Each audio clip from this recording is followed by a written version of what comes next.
My name is Richard Bowen. I'm from Pecasset, Cape Cod, Massachusetts. I'm a retired sea captain from cargo ships, tankers, and oceanographic ships, in particular Woods Hole oceanographic ships. 1985, I was captain on the research ship KNORR when we discovered the Titanic, the initial discovery. September 1985. Very, very exciting trip. I brought my own sextant today, which is a 1955 Plath, the German Plath sextant, Plath Company in Hamburg. These are filters, optic filters of varying degree, especially if you're taking what we call a sun sight or a sun shot. Where you're looking through the telescope at the sun, so you would adjust your filters so as not to hurt your eye. You would have to determine time of your sight. So you would go back into the chart room where the chronometers are. Some ships would have 1, 2, maybe even 3 chronometers. Chronometer is a very delicate, very accurate clock, which is set on Greenwich Mean Time, GMT.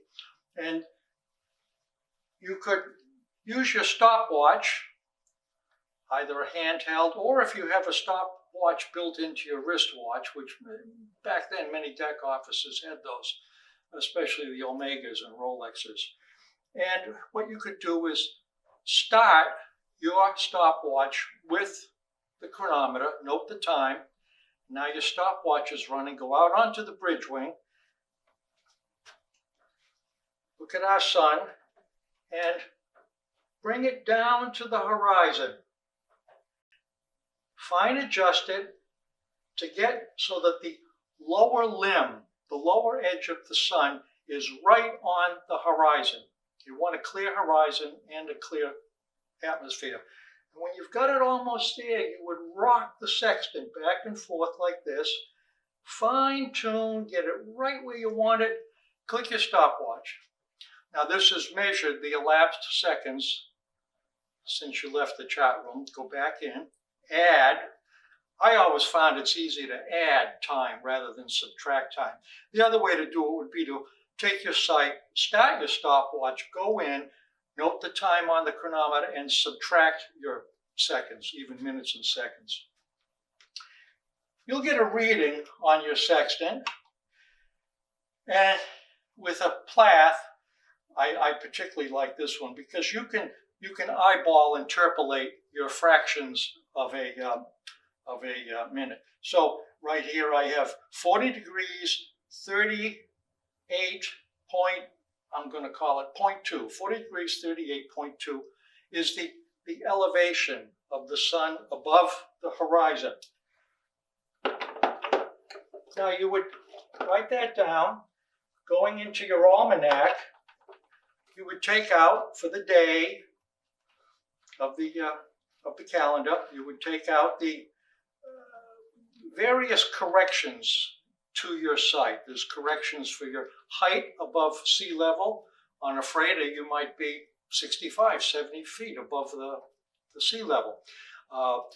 If you're in any extreme weather, high humidity or cold areas, there may be a correction for humidity.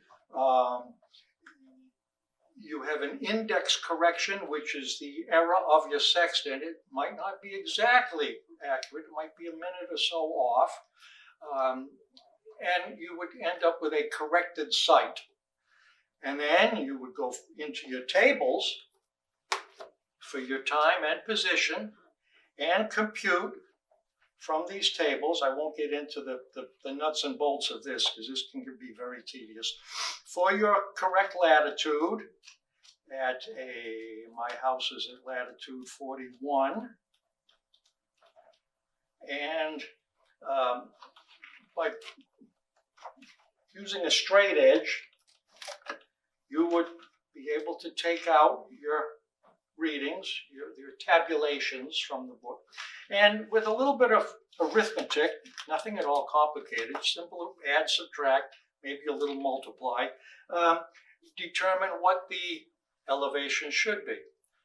The difference between what you got with your sextant and what the tables say it should be is going to give you an azimuth and intercept, a distance from a assumed position of latitude, longitude, a bearing out so many miles or so many fractions of a mile, and then a perpendicular to that. That perpendicular, the final thing you plot on the chart, is going to be the sun line.